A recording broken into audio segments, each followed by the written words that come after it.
Hello everyone and welcome back to SN Study Station. Order and ranking ये topic हमारा चल रहा था और इस पर बेस्ड हमने ऑर्डर और रैंकिंग के सिंपल क्वेश्चंस देख लिए हैं. ठीक है, रैंकिंग के क्वेश्चंस भी हमने देख लिए हैं और प्रैक्टिस सेट भी हमारा कंप्लीट हो गया है. आज का जो टॉपिक है, आज का जो कंसेप्ट है वो ओवरलैपिंग केस पर बेस्ड है. अब ये ओवरलैपिंग केस क्या होता है ये आज के इस सेशन में हम देखेंगे. ओवरलैपिंग रैंकिंग का ही टॉपिक है. इसमें रैंकिंग के ही क्वेश्चंस होंगे बट इसमें कुछ डिफरेंट तरीके के क्वेश्चंस होते हैं. तो वो क्वेश्चंस कैसे आते हैं, क्या उसका कंसेप्ट होता है, ये सारा आज हम इस वीडियो में जानेंगे, ये सारी चीजें. तो स्टार्ट करते हैं, सेशन स्टार्ट करते हैं आज का. Concept of overlapping. देखिए अभी तक का जो हमारा क्वेश्चंस होते थे, अभी तक जो हमारे रैंकिंग बेस्ड क्वेश्चंस होते थे उसमें क्या होता था कि कोई एक पर्सन होता था, उसकी रैंक दी होती थी लेफ्ट या राइट से, या फिर टॉप या बॉटम से उसकी रैंक दी होती थी. मतलब कि किसी सीरीज में या तो टोटल नंबर ऑफ पर्सन्स दिया होता था हमें, और या फिर हमें लेफ्ट या राइट से उस पर्सन की रैंक दी होती थी, और तीनों में से कोई एक चीज हमें फाइंड आउट करनी होती थी. अभी ओवरलैपिंग का जो केस होगा इसमें क्या होगा कि जैसे कोई सीरीज है, इसमें दो लोगों की आपको रैंक दी होगी. ठीक है, ए और बी जैसे दो पर्सन है, जैसे आपको ए की रैंक दे दी लेफ्ट साइड से और बी की रैंक दे दी राइट साइड से, कि बी राइट साइड से इतने नंबर पर बैठा हुआ है. तो आपको इस तरह के क्वेश्चन ओवरलैपिंग केस में मिलेंगे. ओवरलैपिंग केस क्या होता है, देखिए इसके अंदर भी दो केसेस आते हैं. केस वन क्या होता है, maximum number of persons. Maximum number of persons. अच्छा, जब भी किसी रो में इस तरह से कोई लाइन होती है, कोई रो में कुछ लोग बैठे हुए हैं और हमें दो लोगों की रैंक दी हुई, यानी कि सपोज ए की रैंक हमें दी हुई है, ए की रैंक 5th दी हुई है. ठीक है, ए की रैंक लेफ्ट से 5th नंबर पर है और बी की रैंक दी हुई है. एक मिनट, इसको फिर से हम प्लेस करके बना लेते हैं अच्छे से.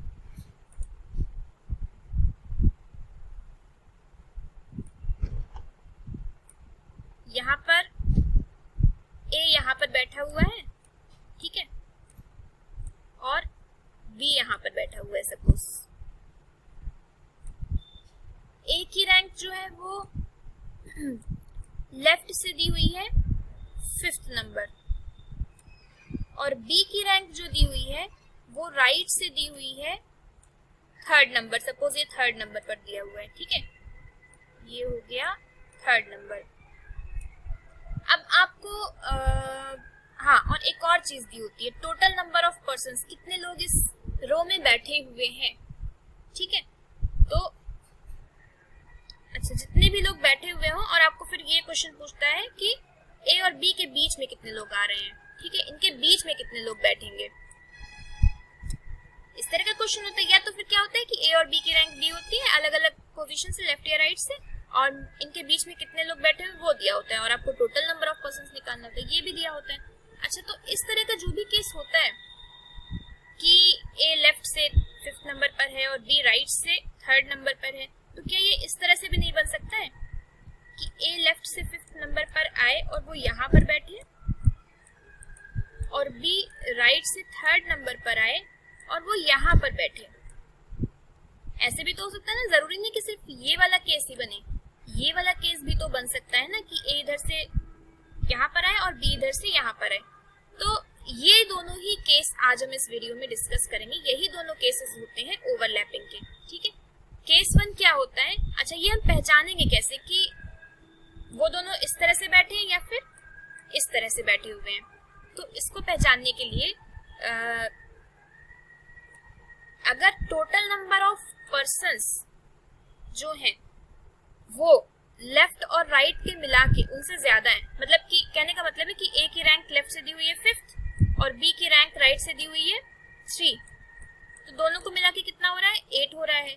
ठीक है, यानी कि लेफ्ट और राइट की जो रैंक दी हुई है उन दोनों को मिलाकर जो नंबर आ रहा है वो अगर टोटल नंबर ऑफ पर्सन्स से कम है, ठीक है, तो ये केस वन हो जाता है. यानी कि वो इस तरह से बैठे हुए हैं, लेफ्ट से है तो वो इधर आएगा, राइट से है तो वो इधर आएगा. बट अगर total number of person persons कम है और लेफ्ट और राइट रैंक ये मिला के ये ज्यादा दिया हुआ है, तो वो इस तरह से बैठेंगे, ये सेकेंड केस आएगा, ठीक है, वो इस तरह से फिर बैठेंगे। तो यहाँ पे फॉर्मूला भी है कि अगर केस 1 होता है, यानी कि केस 1 में अभी हम नंबर्स से भी देख सकते हैं कि लेफ्ट और राइट मिला के कितना हो रहा है, 8 पर्सन्स हो रहे हैं, ठीक है, मतलब कि ए लेफ्ट से 5th नंबर पर है, बी राइट से 3rd नंबर पर है, तो ये हो गया 8। Total number of person suppose दिया हुआ है कि 10 लोग बैठे हुए हैं उस रूम में, तो ये ज्यादा हो गया, ये फर्स्ट केस हो गया, ठीक है। तो यहाँ पर फॉर्मूला क्या यूज होता है, left plus right plus mid, total number of persons निकालने के लिए, यानी कि ए की रैंक 5th हो गई, ये हो गया 5th नंबर पर ए हो गया, और इधर से 3rd नंबर पर हो गया बी। और टोटल हमें पता है कि अगर 10 लोग बैठे हुए हैं इसमें, इधर से यहाँ तक 5 आ गए, यहाँ तक 5 हो गए, यहाँ तक 3 हो गए, यानी कि 8 इतने में कवर हो गए, तो बीच में कितने आएंगे, 2 आएंगे बीच में, तो ये हो गया। और सेकेंड कंडीशन में क्या होता है कि जब total number of persons left और राइट से कम हो, यानी कि ये दिया हो 5 और ये 8 ही हो, तब ये क्या हो रहा है, 8 ज्यादा हो गया लेफ्ट और राइट के मिला के, यानी कि ए अगर यहाँ से 5th नंबर पर ए बैठा हुआ है, यहाँ पर ये 5th नंबर हो रहा है और यहाँ पर ए बैठा हुआ है, ठीक है, और बी किधर से, बी राइट से 3rd नंबर पर बैठा हुआ है, यानी कि यहाँ पर बी हो गया 3rd नंबर। और जबकि टोटल रो में, इस रो में 5 ही लोग बैठे हुए हैं, तो ये फॉर्मूला हम अप्लाई करते हैं, लेफ्ट प्लस राइट कर देते हैं माइनस मिड प्लस 2, ठीक है। अब इसमें से चाहे हमें मिड दिया हो चाहे टोटल पर्सन्स दिया हो, दोनों ही तरीके से हम फॉर्मूले को सॉल्व कर सकते हैं और वैल्यू निकाल सकते हैं। तो ये फॉर्मूला होता है ओवरलैपिंग के लिए, और ये फॉर्मूला होता है जब हमें मैक्सिमम नंबर ऑफ पर्सन्स दिए, यानी कि ये हमें पता है कि जब टोटल नंबर ऑफ पर्सन्स ज्यादा हो, किससे, लेफ्ट और राइट की रैंक मिलाने के बाद उससे ज्यादा हो, और जब total number of persons left और राइट से कम हो, तो ये वाला केस बनता है। तो क्वेश्चन से चलते हैं, क्वेश्चन से समझ में आएगी सारी चीजें। फर्स्ट क्वेश्चन यहाँ पर दिया हुआ है, A sits 5th from left, A left से कितने नंबर पर है, 5th नंबर पर है, ठीक है, 5th नंबर पर है ए लेफ्ट से, और बी दिया हुआ है राइट से 6th नंबर पर है, बी राइट से 6th नंबर पर है, ठीक है। इनके बीच में 2 लोग बैठे हुए हैं, अच्छा, इनके बीच में 2 पर्सन्स हैं। अच्छा, अभी हमें ये पता नहीं है कि ये केस 1 है कि केस 2 है।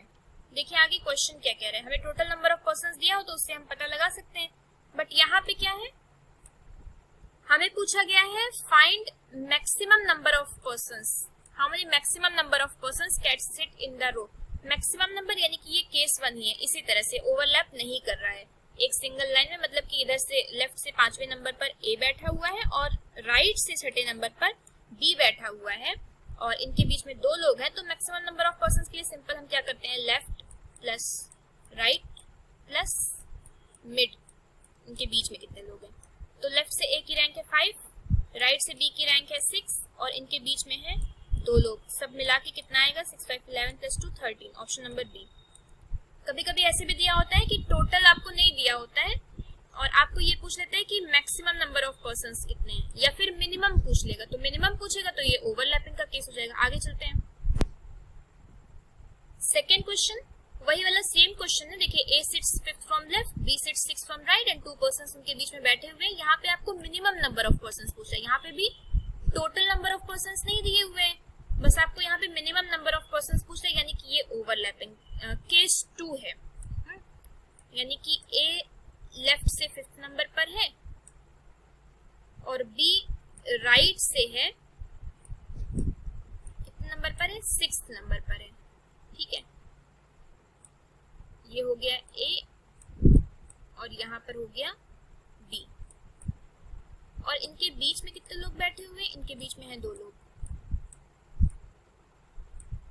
ठीक है, इनके बीच में 2 लोग बैठे हुए हैं। तो ये ओवरलैपिंग का केस है क्योंकि मिनिमम पूछा गया है, इसका फॉर्मूला क्या होता है, टोटल नंबर ऑफ पर्सन्स निकालने के लिए हम क्या करते हैं, लेफ्ट और राइट को तो ऐड कर देते हैं और इसमें से माइनस क्या करते हैं,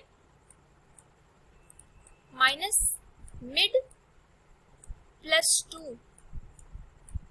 ऐसा क्यों करते हैं, मिड और 2 को मिला के जोड़ के जो भी आता है वो हम लेफ्ट और राइट में से माइनस कर देते हैं। अच्छा, लेफ्ट और राइट मिला के 6 + 5 मिला के कितना हो रहा है, 11 हो रहा है। लेफ्ट और राइट मिला के कितना हो रहा है, 11 हो रहा है। ठीक है, अब इसमें से माइनस क्या करेंगे, मिड प्लस 2 दोनों को मिला देंगे। मिड में 2 लोग बैठे हुए हैं, ठीक है, और 2 में 2 और जोड़ देंगे यानी कि 4। 11 में से हम 4 को माइनस कर देंगे तो आंसर आ जाएगा 7 आएगा। 7 ऑप्शन में नहीं है, कोई बात नहीं, option number E none of these हो जाएगा, आंसर 7 आएगा यहाँ पे। ठीक है, हाँ, तो हम इस बारे में बात कर रहे थे कि यहाँ पे मिड प्लस 2 इसको मिला के माइनस क्यों करते हैं। देखिए, जब इस तरह का केस 2 होता है तो यहाँ पर क्या हो रहा है कि हमने इधर से ए की रैंक काउंट कर ली और इधर से बी की रैंक काउंट कर ली। तो ए की रैंक काउंट करने में ये जो इतना बीच वाला पोर्शन है और बी की रैंक काउंट करने में ये जो इतना वाला पोर्शन ये आ रहा है, इसमें ए और बी 2-2 बार काउंट हो जा रहे हैं, है ना, और जो बीच के लोग हैं वो भी 2-2 बार काउंट हो जा रहे हैं। जब हम ए का काउंट कर रहे हैं तब भी मिडिल वाले 2 लोग काउंट हो रहे हैं और जब बी का काउंट करें तब भी मिडिल वाले 2 लोग काउंट हो रहे हैं। इसीलिए हम मिडिल प्लस 2 इसको ऐड करके लेफ्ट और राइट में से माइनस कर देते हैं। ठीक है, तो ये कंसेप्ट होता है। केस 1 और केस 2 हमने देख लिया, अब आगे चलते हैं नेक्स्ट क्वेश्चन पे। थर्ड नंबर क्वेश्चन है, Raj is 17 from left end of a row of 29 boys. ठीक है, किसी रो में 29 बॉयज है जिसमें से राज 17th नंबर पर है। ठीक है, लेफ्ट एंड से 17th पर है राज, और करण क्या है, राइट एंड से 17th पर है उसी रो में। तो उनके बीच में कितने लोग बैठे, यानी कि मिड बताना है हमें। यहाँ पे टोटल दिया हुआ है, लेफ्ट और राइट दिया हुआ है, मिड बताना है। अच्छा, तो पहले तो हमें ये फाइंड आउट करना होगा कि ये केस 1 है या फिर केस 2, यानी कि ओवरलैप कर रहा है कि नहीं कर रहा है। अच्छा, तो इसके लिए हम कैसे चेक करते हैं, अगर टोटल नंबर ऑफ पर्सन्स ज्यादा है लेफ्ट और राइट के मिला के तो ये केस 1 होगा, और अगर total number of persons left और राइट मिला के कम है तो ये केस 2 होगा। तो लेफ्ट और राइट को मिला लेते हैं, 17 और 17 कितना आएगा, 34 आएगा, है ना, और 34 क्या है, 29 से बड़ा है, यानी कि यहाँ पे टोटल नंबर ऑफ पर्सन्स कम है, यानी कि ये ओवरलैप का केस बन रहा है। मतलब कि राज लेफ्ट से 17th है और करण राइट से 17th है, इस तरह का केस बन रहा है ये वाला। ठीक है, और इनके बीच में हमें कितने लोग बैठे हैं वो बताना है। तो यहाँ पर चलते हैं, फॉर्मूला पहले लिख लेते हैं। फॉर्मूला केस 2 का क्या है, टोटल नंबर ऑफ पर्सन्स निकालने के लिए हम क्या करते हैं, लेफ्ट और राइट को ऐड कर देते हैं टोटल नंबर ऑफ पर्सन्स निकालने के लिए, और इसमें से माइनस क्या करते हैं, मिड प्लस 2। ये भी हम ब्रैकेट में ही रखेंगे, दोनों को जोड़ने के बाद इससे माइनस करते हैं। अच्छा, टोटल कितना दिया हुआ है, 29 दिया हुआ है। लेफ्ट और राइट मिला के हमें पता है, अभी हमने सॉल्व किया तो 34 आया था। ठीक है, 34 में से माइनस क्या करेंगे, मिड हमें मालूम नहीं है, मिड ही फाइंड आउट करना है, प्लस 2 इस तरह से लिख दिया। अच्छा, माइनस मिड प्लस 2, ये पूरा का पूरा ब्रैकेट उठा के हम इस साइड ट्रांसफर कर देते हैं, यानी कि मिड प्लस 2 इधर आएगा, तो माइनस में था तो ये प्लस में हो जाएगा, और इस तरफ क्या आ जाएगा, 34 29 इधर प्लस में था तो इस तरफ आके माइनस हो जाएगा। 34 में से 29 जाएगा तो ये कितना बचेगा, यानी कि ये आ जाएगा mid plus 2 is equal to 5। तो 2 को हम इधर लाएंगे तो -2 हो जाएगा, यानी कि 5 - 2 3। ऑप्शन नंबर ए हो जाएगा। इस तरह से हम क्वेश्चन को सॉल्व कर लेते हैं। सो ये लास्ट क्वेश्चन था आज के इस सेशन का। I hope you understood the concept. Now this is homework question for you, solve this question. और अगर कोई भी कंसेप्ट समझ में नहीं आया हो then please comment. Thank you so much for watching this video. Please like and share it and subscribe to my channel.